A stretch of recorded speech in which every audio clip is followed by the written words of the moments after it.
Hello everyone. So in this section we have learned about the human security and global security, and now we will be learning that how human security and global security focuses on changing nature of threats to security. कौन कौन से ऐसे threats हैं, किस तरह से change हो रहे हैं टाइम के अकॉर्डिंग और एटमॉस्फेयर के अकॉर्डिंग और ग्लोब और ह्यूमन की रिक्वायरमेंट के अकॉर्डिंग, उसके बारे में डिस्कशन करेंगे. We will discuss some of these threats in the section below. अब पहला थ्रेट क्या है? टेररिज्म. आपने देखा है टेररिज्म क्या होता है? Terrorism refers to political violence that target civilians deliberately and indiscriminately. Terrorism क्या है? एक पॉलिटिकल वायलेंस है. पॉलिटिकल वायलेंस कैसा है? जैसे कि सम ग्रुप ऑफ पीपल चाहते हैं कि वो उनको कुछ चाहिए, सपोज उनको ऑटोनॉमी चाहिए. आपने देखा श्रीलंका के अंदर क्या था, LTTE का ग्रुप था, वो क्या चाहते थे? उनको एक क्या मिले, एक अलग से स्टेट मिल जाए, जो कि तमिल ईलम चाहते थे. तो उनका एक पॉलिटिकल वायलेंस उन्होंने शुरू कर दिया, उनकी पॉलिटिकल रिक्वायरमेंट थी. तो ये टेररिज्म हो गया कि उनका एक ये पॉलिटिकल वायलेंस है. वो किसको टारगेट करते हैं? सिविलियंस को टारगेट करते हैं और बुरी तरह से इनडिस्क्रिमिनेटली उनके साथ टारगेट किया जाता है. सिविलियंस के ऊपर वो अटैक करते हैं, बॉम्ब एक्सप्लोजन करा देते हैं. टेररिज्म पॉलिटिकल वायलेंस है जो कि सिविलियंस के ऊपर टारगेट करता है. International terrorism involve the citizen of territory of more than one country. अब इंटरनेशनल टेररिज्म क्या है? जहाँ पर ये जितने भी इंटरनेशनल टेररिज्म जो है वो एक से ज़्यादा कंट्रीज़ में टेररिस्ट मूव कर रहे हैं और वो उन देशों के लोगों को क्या कर रहे हैं? टारगेट कर रहे हैं. डेलिबरेटली और इनडिस्क्रिमिनेटली उनको टारगेट कर रहे हैं और उन पर अटैक कर रहे हैं, उनकी किलिंग कर रहे हैं.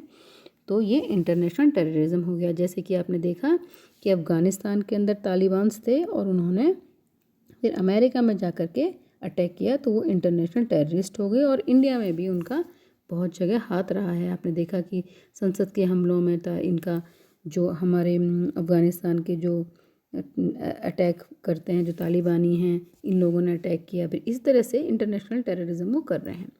Terrorist group seeks to change a political context or condition that they do not like by force or threat of violence. जो टेररिस्ट ग्रुप्स हैं वो चाहते हैं कि कोई भी पॉलिटिकल कॉन्टेक्स्ट, जो भी वो चाह रहे हैं पॉलिटिकली, सपोज वो चाह रहे हैं कि उनको तमिल ईलम चाहिए, तो पॉलिटिकल जो कॉन्सेप्ट है वो चेंज करना चाह रहे हैं कॉन्टेक्स्ट को, और किसी पॉलिटिकल कंडीशन को चेंज करना चाह रहे हैं. सपोज कश्मीर के अंदर कुछ आतंकवादी घटनाएं हो रही हैं, या आपने देखा कि नेक्सलाइट मूवमेंट चलता रहता है साउथ में, और आपने देखा कि बहुत सी ऐसी कंट्रीज़ है जहाँ पर टेररिस्ट अटैक्स हो रहे हैं. तो टेररिस्ट जो ग्रुप हैं वो चाहते हैं कि किसी पॉलिटिकल कंडीशंस को चेंज कर दिया जाए जो उनको पसंद नहीं आता. सपोज़ जो तमिलियंस थे श्रीलंका के अंदर, वो चाह रहे थे कि जो सिंहलाज हैं उनकी मेजोरिटेरियनिज़म ख़त्म हो और तमिलियंस को एक एलिनिएट ना किया जाए, उनको एक रिस्पेक्टेबल पोजीशन मिले, उनको एक अलग से तमिल ईलम मिल जाए. तो वो पॉलिटिकल कंडीशन को चेंज करना चाह रहे थे. लेकिन जब बातों से नहीं हुआ तो उन्होंने क्या शुरू कर दिया? फोर्स से शुरू कर दिया और थ्रेट ऑफ फोर्स किया कि अगर आप ऐसे नहीं करेंगे तो हम ये कर देंगे. तो उनको ऐसे थ्रेट ऑफ फोर्स भी, तो टेररिज्म क्या है? एक थ्रेट ऑफ फोर्स भी इन्होंने लोगों को करना शुरू कर दिया. Civilian targets are usually chosen to terrorize public. अब सिविलियन टारगेट्स क्यों लिए जाते हैं? टेररिस्ट क्यों करते हैं सिविलियंस पे अटैक? वो इसलिए करते हैं कि वो पब्लिक को टेरराइज करना चाहते हैं. आपने देखा कि मुंबई बॉम्ब ब्लास्ट हुआ, अभी आपने देखा कि कुछ घटनाएं, कम्युनल रॉयट्स भी हुए थे अभी हमारे पास. लेकिन टेररिस्ट अटैक मुंबई के अंदर आपने देखा दाऊद इब्राहिम का बहुत बड़ा हाथ था उसमें. आपने देखा कि कश्मीर के अंदर टेररिस्ट अटैक होते रहते हैं, और कुछ सालों पहले पंजाब के अंदर भी टेररिस्ट अटैक होते थे. तो टेररिस्ट जो हैं वो सिविलियन टारगेट इसलिए देते हैं जिससे कि लोगों को डरा सकें, पब्लिक को डरा सकें, और उनकी जो अनहैप्पीनेस है, जो उनकी परेशानियां हैं, उसको सॉल्व करने के लिए पॉलिटिशियंस आएंगे तो वो उसका वेपन के जैसे इस्तेमाल करते हैं. वो लोगों को परेशान करते हैं अपने टेररिस्ट अटैक से, फिर लोग परेशान हो जाएंगे, और जब लोगों को परेशानी होगी, जनरल लोगों को परेशानी होगी, तो उनके लिए एक वेपन होगा कि नेशनल गवर्नमेंट के अगेंस्ट वेपन होगा, और जिससे कि नेशनल गवर्नमेंट या और कोई जो पार्टीज़ होंगी उनको टेररिस्ट की बात माननी पड़ेगी. वो उनको डराते हैं, वो उनको धमकाते हैं कि अगर आपने ऐसे नहीं किया तो हम ये करेंगे. The classic cases of terrorism involves hijacking planes और प्लांटिंग बॉम्ब्स इन ट्रेन्स. तो क्लासिक केस जो है टेररिज्म का वो क्या होता है? कि वो, आपने देखा कि वो प्लेन्स ही हाईजैक कर लेते हैं। आपने सुना होगा कि प्लेन का किसी का हाईजैक हो गया और वो बॉम्ब कहीं प्लान कर देते हैं, ट्रेन के अंदर, कैफ़ेज़ के अंदर, जहाँ पर बहुत से लोग होते हैं वहाँ पर वो बॉम्ब प्लान कर देते हैं। एंड अनदर क्राउडेड प्लेस, और वो जहाँ भी क्राउडेड प्लेस होता है वहाँ पर जाके वो बॉम्ब एक्सप्लोजन कर देते हैं। आपने देखा कि पिछले साल ही श्रीलंका के अंदर भी बॉम्ब ब्लास्ट हुआ। तो वो क्राउडेड एरिया में बॉम्ब प्लांट कर देते हैं और प्लेन्स भी के को हाईजैक कर लेते हैं, लोगों को ले जाके। आपने देखा 9/11 में उन्होंने इतने प्लेन्स हाईजैक कर लिए थे। Since the 11 September 2001 when terrorists attacked the World Trade Center in America, the government and public have paid more attention to terrorism। देखिए उससे पहले भी टेररिज्म चलता रहता था, लेकिन 9/11 के बाद जो अमेरिका के अंदर वर्ल्ड ट्रेड सेंटर्स पे आपने देखा था, ये सब इस बारे में आपने पढ़ा है कि वर्ल्ड ट्रेड सेंटर में किस तरह से प्लेन हाईजैक करके वर्ल्ड ट्रेड सेंटर्स को पूरा अटैक करा गया उसके ऊपर, और पेंटागन पे भी अटैक करा गया। उसके बाद सारे के सारे देशों का ध्यान टेररिज्म पे गया। दो terrorism itself is not new, in the past most of the terror attacks have occurred in the Middle East, Europe, Latin America and South America। कह रहे हैं कि टेररिज्म कोई नई चीज़ नहीं, इससे पहले भी वो होती रही है। मिडिल ईस्ट में होता रहा टेररिज्म, यूरोप के अंदर हुआ, लैटिन अमेरिका में हुआ और साउथ एशिया में भी हुआ। लेकिन वर्ल्ड का ध्यान कब गया? जब 9/11 की घटना हुई और अमेरिका के ऊपर तालिबान ने, ओसामा बिन लादेन ने बहुत बड़ा अटैक किया और उनके ट्रेड सेंटर्स को क्या कर दिया, उनके ट्रेड सेंटर को डिस्ट्रॉय कर दिया। मोर देन 5,000 पीपल उन्होंने विद इन सेकेंड्स जो है वो मर गए, उतने लोग उसमें। तो तब वर्ल्ड का ध्यान गया इंटरनेशनल टेररिज्म पर। उससे पहले भी बहुत से टेररिज्म जो टेरर अटैक थे, टेररिज्म होता था और टेरर अटैक जो थे वो middle east, Europe, Latin America और साउथ एशिया में होते रहते थे। अब है ह्यूमन राइट्स। ये दूसरा जो थ्रेट है ह्यूमन सिक्योरिटी पे, ह्यूमन राइट्स है। Human rights have come to be classified into 3 types. जो ह्यूमन राइट्स हैं वो कितने तरह के होते हैं? 3 तरह के होते हैं। और the first type is political rights. जो फर्स्ट टाइप है वो क्या है?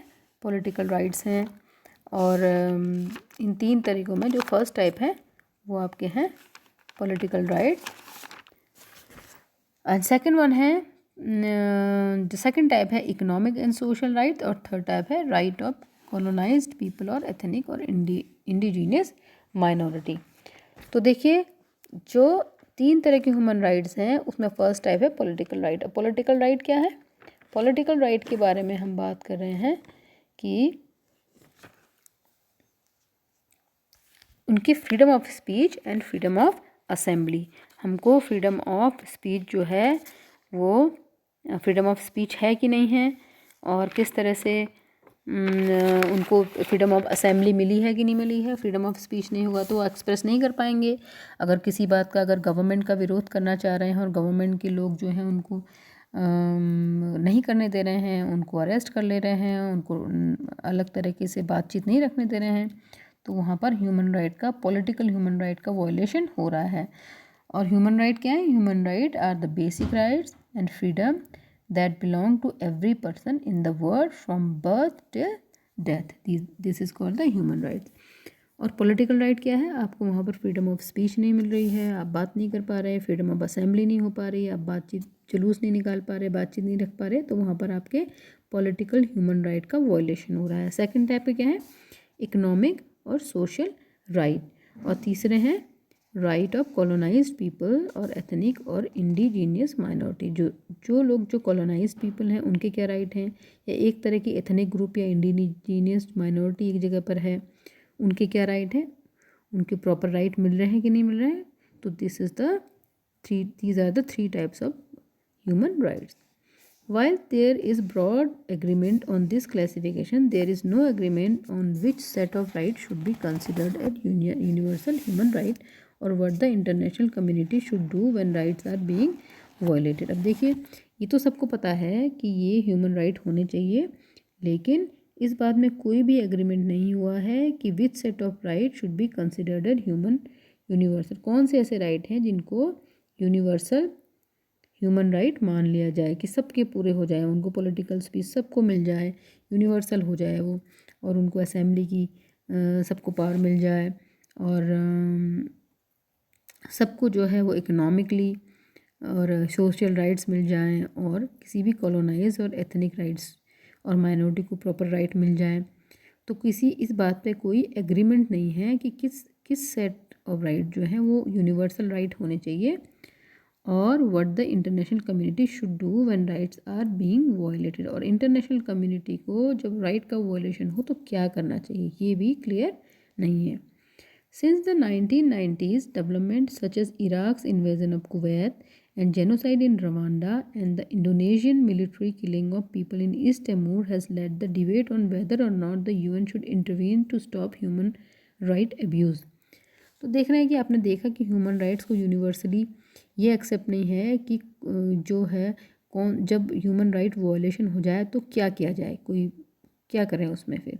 तो 1990s में क्या हुआ, जब इराक ने कुवैत में इन्वेजन किया, रवांडा बुरुंडी आपने देखा वहाँ पर जेनोसाइड हुआ, और इंडोनेशिया में मिलिट्री किलिंग हुई, मिलिट्री ने लोगों को मार दिया। ईस्ट तिमूर में ईस्ट तिमूर में आपने देखा कि ईस्ट तिमूर के अंदर वायलेंस हुआ था, ये पढ़ा है आपने। तो उसके बाद ये डिबेट हुआ कि यूनाइटेड नेशंस को ह्यूमन राइट्स का एबॉलिशन जब भी होता है वहाँ पर इंटरवीन करना चाहिए, वहाँ पर उनको रोकना चाहिए कंट्रीज़ को। There are those who argue that UN charter empowers the international community to take up arms in the defence of human rights. तो ऐसे लोग भी हैं, कुछ इस तरह के लोग हैं जो ये आर्ग्यू करते हैं कि यूएन चार्टर को एम्पावर कर दिया जाए, एम्पावर्स द इंटरनेशनल कम्युनिटी। तो यूएन चार्टर जो है वो इंटरनेशनल कम्युनिटी को एम्पावर कर दे, किस लिए एम्पावर कर दे, कि arms in defence of human right, कि वो आर्म्स का इस्तेमाल कर दें ह्यूमन राइट के वॉयलेशन है। मतलब कि अगर किसी कंट्री में ह्यूमन राइट्स का वॉयलेशन हो रहा है तो यूएन चार्टर, जो यूनाइटेड नेशन का चार्टर है, उसमें क्या आ जाए, उसमें ये आ जाए कि जो इंटरनेशनल कम्युनिटी है वो आर्म्स के द्वारा वहाँ पर ह्यूमन राइट्स के वॉयलेशन को ख़त्म कर सकती है। मतलब अगर कोई कंट्री ह्यूमन राइट, कोई गवर्नमेंट ह्यूमन राइट कर वॉयलेशन कर रही है, या कोई टेररिस्ट कर रहे हैं, वॉटेवर, उनको आर्म्स के द्वारा रोका जा सकता है, ऐसा यूएन चार्टर में लिख दिया जाए। और करे कौन इसको, इंटरनेशनल कम्युनिटी करे, ऐसे कुछ लोग कहते हैं। Other argues that the national interest of powerful state will determine which instant of human right violation of the UN will act upon. वो कह रहे हैं, दूसरा ग्रुप ये कह रहा है कि अगर आपने ऐसा कर दिया कि यूएन चार्टर को एम्पावर कर दिया कि इंटरनेशनल ग्रुप जो है वो जाके मिलिट्रीली ह्यूमन राइट एबोलिशन को ख़त्म कर ले, तो ऐसी कंडीशन में क्या होगा कि जो पावरफुल कंट्रीज़ हैं, जो अमेरिका है, इंग्लैंड है, जिनके पास वीटो पावर है, वो कंट्री क्या करेंगी, वहीं पर जाके अटैक करेंगी जो कि उनको पसंद आएगा, उनके हिसाब से वो डिटरमाइन करेंगी कि ह्यूमन राइट के वॉयलेशन को किसके ऊपर एक्ट करना चाहिए। कहीं पर वो नहीं भी करवाएंगी और कहीं पर वो करवाएंगी अपनी सहूलियत के हिसाब से, अपने इंटरेस्ट के हिसाब से। तो इसकी वजह से एक ग्रुप कहता है कि यूएन चार्टर को इतनी पावर मिल जानी चाहिए, दूसरा ग्रुप कहता है कि अगर पावर मिल जाएगी तो फिर वो पावरफुल कंट्री के अकॉर्डिंग ही एक्ट करेंगी। अब देखिए तीसरा जो ह्यूमन सिक्योरिटी में प्रॉब्लम है, सोर्स ऑफ इनसिक्योरिटी है, वो है ग्लोबल पुअर्टी। अब गरीबी देखिए क्या है, इस सोर्स ऑफ इनसिक्योरिटी है। World population now at 760 crore will grow to nearly 1000 crore by the middle of 21st century. अब देखिए 21st सेंचुरी तक जो ग्रोथ है, जो वर्ल्ड की पॉपुलेशन है, वो क्या हो जाएगी, 1000 करोड़ हो जाएगी, 21st सेंचुरी में हो जाएगी। और currently half of the world population growth occurs in just 6 countries. तो अभी क्या है, सिर्फ 6 कंट्रीज़ में आधी से ज़्यादा पॉपुलेशन ग्रोथ हो रही है। मतलब कि अगर 1000 पीपल ग्रो कर रहे हैं, एक साथ पैदा हो रहे हैं, तो 500 सिर्फ 6 कंट्रीज़ में पैदा हो रहे हैं। तो वो 6 कंट्रीज़ कौन सी हैं, इंडिया के अंदर पैदा हो रहे हैं, चाइना है, पाकिस्तान है, नाइजीरिया है, बांग्लादेश है और इंडोनेशिया। ये जो 6 कंट्रीज़ हैं वहाँ पर half of the world population growth हो रही है। मतलब पूरी भी जितनी वर्ल्ड में पॉपुलेशन ग्रोथ हो रही है उसका हाफ जो है इन 6 कंट्रीज़ में हो रहा है, इन 6 कंट्रीज़ में हो रही है। Among the world's poorest countries population is expected to triple in the next 50 years. अब ऐसा कहा जा रहा है कि जो वर्ल्ड की सबसे पुअरेस्ट कंट्री है, जहाँ बहुत गरीबी है, वहाँ पर अगले 50 सालों में पॉपुलेशन 1/3 हो जाएगी। आपको पता है कि जहाँ पर पुअर्टी होती है वहाँ पर लोगों को अवेयरनेस नहीं होती है, एजुकेशन नहीं होती है, तो वो पॉपुलेशन भी बढ़ती चली जाती है। उनको क्या हो जाता है, इन्फॉर्मेशन नहीं दी जाती है कॉन्ट्रासेप्टिव्स के बारे में, एजुकेट नहीं किया जाता है। अगर वो एजुकेटेड होंगे और उनको अवेयरनेस दी जाएगी तो पॉपुलेशन नहीं बढ़ेगी। तो ऐसा कहा जा रहा है कि अगले 50 सालों में, 50 ईयर्स में, जो पुअरेस्ट कंट्री होंगे वो ट्रिपल टाइम हो जाएंगे वर्ल्ड के, मतलब जितना उनकी पॉपुलेशन अभी है उसका ट्रिपल गुना, ट्रिपल टाइम्स वो बढ़ जाएगी population. Where is many rich countries will see population shrinkage in this period. और अगले 50 ईयर्स में क्या होगा, जो रिच कंट्रीज़ है, जो पैसे वाले कंट्रीज़ हैं, वो तो पढ़े लिखे लोग हैं, वहाँ पर वेमेन की एजुकेशन में भी ध्यान दिया जा रहा है, मेल एजुकेशन में बहुत ध्यान दिया जा रहा है, हेल्थ में बहुत ध्यान दिया जा रहा है, अवेयरनेस में बहुत ध्यान दिया जा रहा है, क्योंकि वो रिच कंट्रीज़ हैं, वो लोगों के पब्लिक हेल्थ पे पैसा खर्च कर रही हैं। जब वो पैसा खर्च करेंगी तो क्या हो जाएगा, लोग अवेयर हो जाएंगे, उनको कितने बच्चे पैदा करना है, पॉपुलेशन कितना ग्रोथ करना है, वो अपने एक प्लान करके अपनी फैमिली को बढ़ाएंगे। तो रिच कंट्रीज़ जो है वहाँ पर पॉपुलेशन श्रिंक हो रही है, वो कम हो रही है। High per capita income and low population growth make rich state और rich social group get richer. अब देखिए रिच कंट्रीज़ में क्या है, पर कैपिटा इनकम भी ज़्यादा है और लोग भी कम होते चले जा रहे हैं, पॉपुलेशन भी कम है और पर कैपिटा इनकम भी ज़्यादा है। तो उससे क्या हो रहा है, वो रिच कंट्रीज़ जो है वो और रिच कंट्री होती जा रही हैं और रिचर कंट्री होती चली जा रही हैं। और जो गरीब देश है वहाँ पर लो इनकम है, इनकम भी लो है, और उसके बाद एजुकेशन नहीं है, अवेयरनेस नहीं है, तो पॉपुलेशन भी बढ़ रही है। तो इनकम भी लो है, पॉपुलेशन भी बढ़ रही है, तो उससे क्या हो जा रहा है, जो पुअर स्टेट है वो और ज़्यादा पुअर होते जा रहे हैं। Globally this disparity contribute to the gap between the northern and southern countries of the world. तो इससे क्या हो जा रहा है, ग्लोबली जो नॉर्दर्न कंट्रीज़ हैं वो आपके ऐसी कंट्रीज़ हैं जहाँ पर अवेयरनेस है, वो रिच हैं। सदर्न कंट्रीज़ जो हैं वो आपकी पुअर हैं और उनकी हालत और ख़राब होती चली जा रही है। तो ग्लोबली भी ये डिस्पैरिटी हमको दिखाई दे रही है इस पुअर पॉपुलेशन की वजह से, ग्लोबल पोवर्टी की वजह से। Within the South, disparity have also sharpened as a few countries have managed to slow down population and growth and raise incomes while other have failed to do so। अब देखिए south में भी क्या हो रहा है कि कुछ कंट्रीज़ ने अपने पॉपुलेशन को कंट्रोल किया है, जैसे कि आपने देखा चाइना ने बहुत पॉपुलेशन ग्रोथ को कंट्रोल किया है और अपनी इनकम रेज करी है। तो उसकी वजह से तो वहाँ पर क्या हो रहा है, वो जो कंट्रीज़ हैं वो थोड़ा सा अपने आप की कंडीशन ठीक कर रही हैं, अपने आप को मैनेज कर रही हैं, लेकिन कुछ कंट्रीज़ ऐसा नहीं कर पा रही हैं। तो मोस्ट ऑफ द कंट्रीज़ तो अभी भी पॉपुलेशन बढ़ ही रही है और क्या हो रहा है, और पुअर्टी बढ़ती चली जा रही है। तो most of the world arm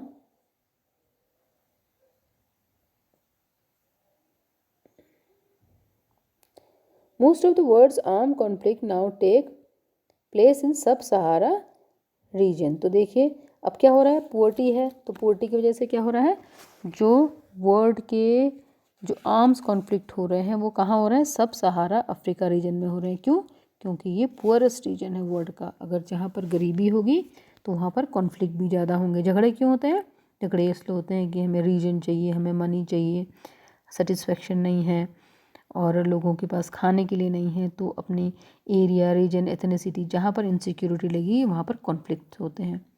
तो वो कह रहे हैं कि जहाँ पर पोवर्टी है, सब सहारा रीजन में बहुत गरीबी है, तो उसकी वजह से सब सहारा रीजन में बहुत ज़्यादा जो आर्म कॉन्फ्लिक्ट हो रहे हैं, सबसे ज़्यादा आर्म कॉन्फ्लिक्ट कहाँ हो रहे हैं, सब सहारा अफ्रीका में हो रहे हैं, जो कि वर्ल्ड का पुअरेस्ट रीजन है। At the turn of 21st century, more people were being killed in the war in this region than the rest of the world combined। वो कह रहे हैं कि जो 21st सेंचुरी है इस एरिया में, इस 21st सेंचुरी में ज़्यादा लोग किस में मरे हैं, इस एरिया में जो वॉर चल रहे थे उसमें मरे हैं, जबकि पूरे वर्ल्ड में हम देखा जाए उससे ज़्यादा कहाँ मरे हैं लोग, इस एरिया में जो कॉन्फ्लिक्ट चल रहे थे उसमें मरे हैं। Poverty in the south has also led to large scale migration. अब क्या हुआ है कि बहुत गरीबी है, तो गरीबी में तो लोग रहना चाहेंगे नहीं, वो क्या करेंगे, माइग्रेट करेंगे। किस लिए माइग्रेट करेंगे, to seek a better life, अच्छी लाइफ मिल जाए उनको, स्पेशली बेटर इकोनॉमिक अपॉर्चुनिटी, जहाँ पर उनको कमाने के अलग अलग तरीके साधन मिल जाए, वो पैसा कमाएं, तो इकोनॉमिक अपॉर्चुनिटीज़ मिल जाएंगी, तो वो माइग्रेट करेंगे इन द नॉर्थ। तो साउथ से कहाँ को चले जा रहे हैं? नॉर्थ की तरफ जा रहे हैं। क्यों जा रहे हैं, क्यों माइग्रेट हो रहे हैं? बेटर लाइफ और बेटर इकोनॉमिक अपॉर्चुनिटीज़ की वजह से माइग्रेट हो रहे हैं। This was created international political frictions. International law and norms make a distinct between migrants and refugees. तो इसकी वजह से क्या हो रहा है कि इंटरनेशनल पॉलिटिकल फ्रिक्शन पैदा हो जा रहा है कि लोग माइग्रेट हो रहे हैं तो दूसरी कंट्रीज़ को परेशानी हो रही है।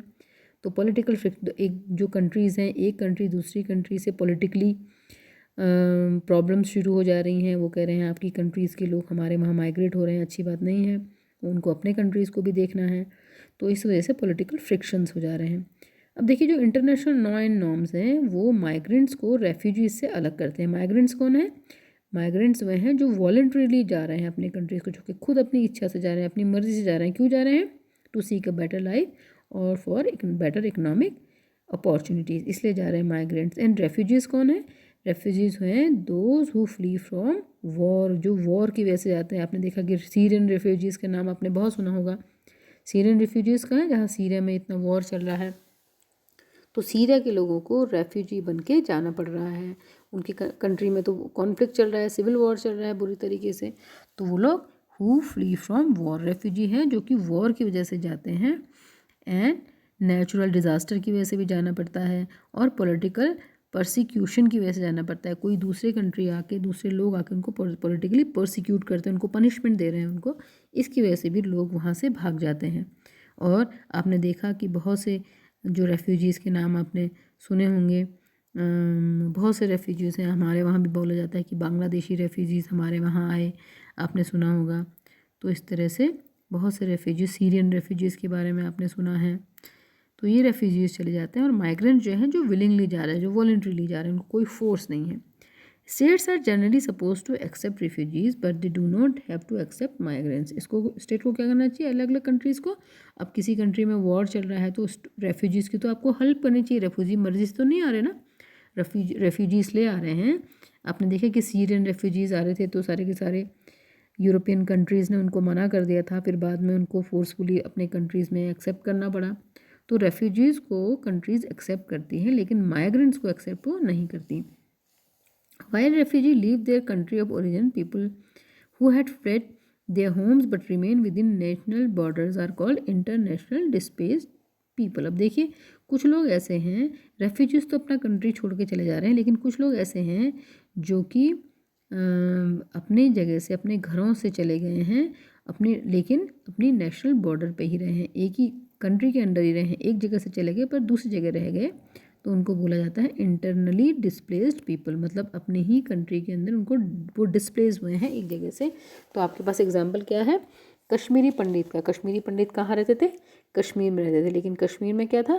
टेररिज्म था, उनको फोर्स किया गया उस जगह से वो हट जाएं, तो वो हट के दिल्ली और नॉर्थ इंडिया की तरफ आके रहने लगे, तो उनको कहा जाएगा इंटरनली डिस्प्लेस्ड पीपल। क्यों? क्योंकि वो इंडिया छोड़ के नहीं गए, इंडिया में ही रहे।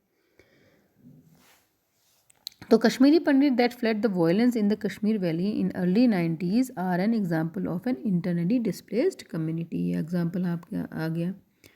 The word refugee map tallies about almost perfectly with the words conflict map because war and armed conflict in the south has generated millions of refugees seeking safe haven। अब देखिए, अगर आप अपने रेफ्यूजीज़ का map देखेंगे, refugee कहाँ कहाँ से आ रहे हैं, फिर आप देखेंगे वॉर का मैप, वॉर कहाँ कहाँ हो रहे हैं। तो जो रेफ्यूजी का मैप है, आप अगर कंट्री कहेंगे सीरिया, तो सीरिया में आपको वॉर भी नज़र आएगा। अगर आप कहेंगे कि बांग्लादेश में जब पहले आए थे तो बांग्लादेश में उस वक्त सिचुएशन सही नहीं थी, या आपने देखा कि ये अभी म्यांमार और बांग्लादेश के बीच में भी कहीं कॉन्फ्लिक्ट हो रहा है, तो वहाँ भी रेफ्यूजीज़ आ रहे हैं। तो अगर आप रेफ्यूजीज़ के मैप को कॉन्फ्लिक्ट के मैप से मैच करेंगे तो वो परफेक्टली मैच होगा। कहने का मतलब क्या है कि जहाँ जहाँ वॉर चल रहे हैं, जहाँ जहाँ कॉन्फ्लिक्ट चल रहे हैं, वहाँ पर लोग फोर्स हैं अपनी जगह को छोड़ने के लिए। वो चाहते नहीं हैं जाना, लेकिन उनको फोर्स किया जा रहा है क्योंकि वहाँ वॉर चल रहे हैं और वो नहीं रह सकते। इसलिए रेफ्यूजीज़, वर्ड के रेफ्यूजीज़ का मैप जो है वो वर्ड के कॉन्फ्लिक्ट के मैच से मैच करता है। From 1990 to 1995, 17 states were included in 93 wars, which killed 55 lakhs people. अब देखिए 1990 से 1995 तक 5 ईयर्स में 70 स्टेट में 70 कंट्रीज़ के अंदर 93 वॉर चल रहे थे। जो 70 कंट्रीज़ थी 5 ईयर्स के अंदर में 70 कंट्रीज़ में 93 वॉर चल रहे थे। उन्होंने 55 लाख पीपल को मार दिया।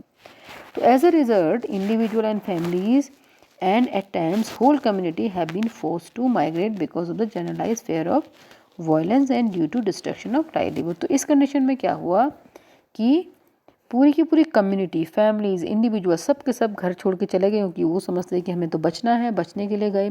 जब 93 कंट्रीज़ 93 प्लेसेस में कॉन्फ्लिक्ट चल रहे हैं तो वो वायलेंस के डर के मारे और लाइवलीहुड के लिए, डिस्ट्रक्शन ऑफ लाइवलीहुड, अब पैसा कहाँ से कमाएं, तो उन्होंने जगह छोड़ दी और अपना इन्वायरमेंट छोड़ा, अपनी आइडेंटिटी छोड़ी, वो छोड़ के दूसरी कंट्रीज़ की तरफ चले गए। A look at the correlation between the war and refugee migration shows that in 1990s, but all 3 of the 60 refugees flew coincides with the internal armed conflict। तो उन्होंने कहा कि अगर आप रिफ्यूजी का माइग्रेशन देखते हैं तो क्या हो जा रहा है, 60 रेफ्यूजीज़ फ्लो जहाँ से हुआ है, एक 60 जगह से रेफ्यूजी का फ्लो हुआ है, तो वहाँ पर क्या चल रहा था, इंटरनल आर्म कॉन्फ्लिक्ट चल रहा था। तो इस तरह से प्रॉब्लम्स आई 60 में, और 3 में कुछ और प्रॉब्लम थी, लेकिन 60 में ये चल रहा था। तो इस तरह से जो वर्ड ऑफ रेफ्यूजीज़ है, वर्ड मैप ऑफ रेफ्यूजी है, वो वर्ड मैप ऑफ वॉर और कॉन्फ्लिक्ट से मैच करता है। और किस तरह से 90 में 60 रिफ्यूजी फ़्लो हुए, मतलब 60 जगह से रिफ्यूजीज़ गए, और वहाँ पर 3 जगह कुछ और रीजंस थे, पर और जगह 60 रिफ्यूजी फ़्लो हुए, और क्योंकि वहाँ पर इंटरनल आर्म्स कॉन्फ्लिक्ट चल रहा था, इस वजह से ये हुआ। अब एक और रीजन है सिक्योरिटी का, that is health epidemic. Health epidemic, you are aware of this epidemic nowadays. So क्या हो सकता है हेल्थ एपिडेमिक, HIV एड्स हो सकता है, बर्ड फ्लू आपने नाम सुना है, severe acute respiratory syndrome SARS आपने सुना है, and rapidly spread across countries through migration, business, tourism, military operation. अब देखिए ये क्या हुआ, एक कंट्री से दूसरी कंट्री में ये एपिडेमिक्स फैले। एपिडेमिक क्या होता है, एपिडेमिक बीमारियां होती हैं जो कि बहुत ही स्पीड से फैलती हैं, और जो है, और ये जो एपिडेमिक होते हैं, rapid spread epidemic is the rapid spread of disease to a large number of people across countries through migration, business, tourism and military operation। तो इस वजह से जो ये बीमारियां फैल रही हैं, तो ये स्प्रेड ऑफ दीज डिजीज़ेस। तो आपने देखा कि किस तरह से चाइना से कोविड-19 फैला, फिर वहाँ से क्या था, इटली के साथ उनके रिलेशन थे, इटली के साथ उनके बिजनेस रिलेशन थे, तो इटली से चाइना से हर वीक में 2 या 3 फ़्लाइट्स जो थी वो इटली के मिलान में आती थी, और वहाँ पर उनका चाइना के साथ वहाँ पर एक बिज़नेस चलता था। तो चाइना के लोग आते जाते रहते थे इटली में, तो इटली में बुरा हाल हुआ। फिर इसी तरह से और कंट्रीज़ में भी फैलता चला गया, और अमेरिका जो था वहाँ पर भी बहुत से लोगों का आना जाना है, बहुत टूरिज़म है, बहुत बिज़नेस है, और मिलिट्री ऑपरेशंस चलते रहते हैं। इंडिया में भी आप देख रहे हैं कि गुजरात के अंदर सुना बहुत ज़्यादा कोरोना फैल रहा है। क्यों फैल रहा है, क्योंकि गुजरात में अमेरिका के जो प्रेसिडेंट हैं, प्रेसिडेंट ट्रम्प जो थे, वो 26 फरवरी को आए थे। तो वहाँ से क्या हुआ होगा, लोग आए होंगे, बिज़नेस चले होंगे और काम वाम चले होंगे उस बीच, तो उस वजह से गुजरात में भी ऐसा कहा जा रहा है कि इस वजह से फैला है। तो ये एपिडेमिक किस वजह से फैलते हैं, ये फैलते हैं माइग्रेशन से, बिज़नेस से, लोग मूव कर रहे हैं, इसीलिए सारे के सारे बॉर्डर्स सील कर दिए गए हैं, कहीं भी फ़्लाइट जो हैं वो बंद कर दी गई हैं, जिससे कि ये और ना फैलें। वन कंट्रीज सक्सेस और failure in limiting the spread of these disease affect the infection in the affects infections in the other country. वो कह रहे हैं कि एक कंट्री जो है उसका जो सक्सेस है, अगर आप समझिए कि अगर कोई कंट्री इसका कोई वैक्सीन निकाल देती है तो वो दूसरी कंट्री को भी इफ़ेक्ट करेगा। अगर वो फेलियर होगा तो वो दूसरी कंट्री को भी इफ़ेक्ट करेगा। अगर एक कंट्री में कोई बीमारी फैल गई और वो कंट्री उसको कंट्रोल नहीं कर पा रही है, सपोज़ कि कहा जा रहा है कि इंडिया बहुत ही पॉपुलेशन वाली कंट्री है, अगर यहाँ फैलेगा तो बहुत बुरा हाल होगा। तो अगर एक कंट्री कंट्रोल नहीं कर पाएगी तो क्या हो जाएगा, तो फिर उसका इफ़ेक्ट दूसरी कंट्रीज़ में भी पहुंचेगा। और अगर एक कंट्री इसको कंट्रोल कर सकी और उन्हें वैक्सीन बना दिया तो वो दूसरी कंट्री को भी अफेक्ट कर देगा। तो ये एक तरह से क्या है, ग्लोबल प्रॉब्लम है हेल्थ एपिडेमिक्स का। By 2003 an estimated 4 crore people were infected with HIV AIDS world wide, 2/3 of them in Africa and half of the rest in south Asia. अब देखिए 2003 तक 4 करोड़ पीपल जो थे उनको HIV था और अफ्रीका में 2/3 था। मतलब अगर 4 करोड़ का 2/3 आप देख लीजिए कि 2/3 जो था वो कहाँ है, अफ्रीका में है, और and half of the rest, और जो बचा उसका हाफ जो है वो साउथ एशिया में है। तो ये आप देख रहे हैं, in the North America and other industrialized countries new drugs therapies dramatically lowered the death rate of HIV AIDS in the late 1990s। अब देखिए 1990s में क्या हुआ कि नॉर्थ अमेरिका और जितने भी इंडस्ट्रियलाइज कंट्री थे, बची हुई वेस्टर्न यूरोप जितनी भी थी, उन्होंने क्या निकाल दी, थेरेपी निकाल दी। जो ड्रग थेरेपी थी वो HIV एड्स के लिए निकाल दी। उससे क्या हुआ, सारे के सारे जो HIV एड्स की बीमारी थी वो कम होने लगी। But these treatment were too expensive to help poor regions like Africa where it has prove to be major factor in driving the region backward into deeper poverty. अब देखिए, पर इन्होंने अपने वहाँ वो वैक्सीनेशन या फिर ड्रग्स 1990s में करी, लेकिन अफ्रीका में वो बहुत पुअर था। ये जो जितनी भी ड्रग्स थी वो एक्सपेंसिव थी। अफ्रीका में जो था वो बहुत पुअर रीजन था, इसकी वजह से उस पर सारे की सारी जो बीमारी है वो डीपर और पुअरर एरिया में फैली थी। फिर बाद में वैक्सीनेशन, अब HIV एड उतनी बड़ी बीमारी नहीं रह चुकी है, चाहे वो उसके जो ड्रग्स हैं वो बहुत ही कॉस्टली हैं, पर फिर भी वो क्योरेबल है। Other new and poorly understood disease such as Ebola virus, hanta virus, hepatitis C have emerge. और भी बहुत से वायरस हैं, आपने देख लिया, उनके नाम क्या हैं, इबोला है और हांटा वायरस है, हेपेटाइटिस C है। ये भी इस तरह की बीमारी है जो कि ग्लोबल एपिडेमिक हेल्थ एपिडेमिक्स है। While old disease such as tuberculosis, malaria, dengue fever and cholera have mutated into drug resistant form that are difficult to treat। अब बहुत से ऐसे बीमारियां हैं जैसे कि ट्यूबरकुलोसिस है और मलेरिया है, डेंगी है और कॉलरा है, इन्होंने क्या कर दिया, अपने आप को म्यूटेट कर दिया है। Mutate means they have change their genetic, virus जो है उन्होंने अपने आप को जेनेटिकली ऐसे चेंज कर दिया है कि वो ड्रग के रेसिस्टेंट हो गए, मतलब कि ड्रग उन पर बहुत इफेक्ट नहीं कर पा रही है। अब उन्होंने म्यूटेट कर दिया अपने आप को, तो इसलिए अब इनको अभी इनका भी ट्रीटमेंट जो है वो डिफ़िकल्ट हो गया है। Epidemics among animal have major economic effect. अब देखिए, जो अगर एनिमल्स पे कोई एपिडेमिक हो जाता है तो उससे बहुत ही मेजर इकोनॉमिक इफ़ेक्ट हो जाता है। एनिमल्स में भी होता है और ह्यूमन बीइंग में हो जाएगा तो वो भी इकोनॉमिक इफ़ेक्ट है, लेकिन एनिमल्स में हो गया तो वो मेजर हो जाता है। कैसे?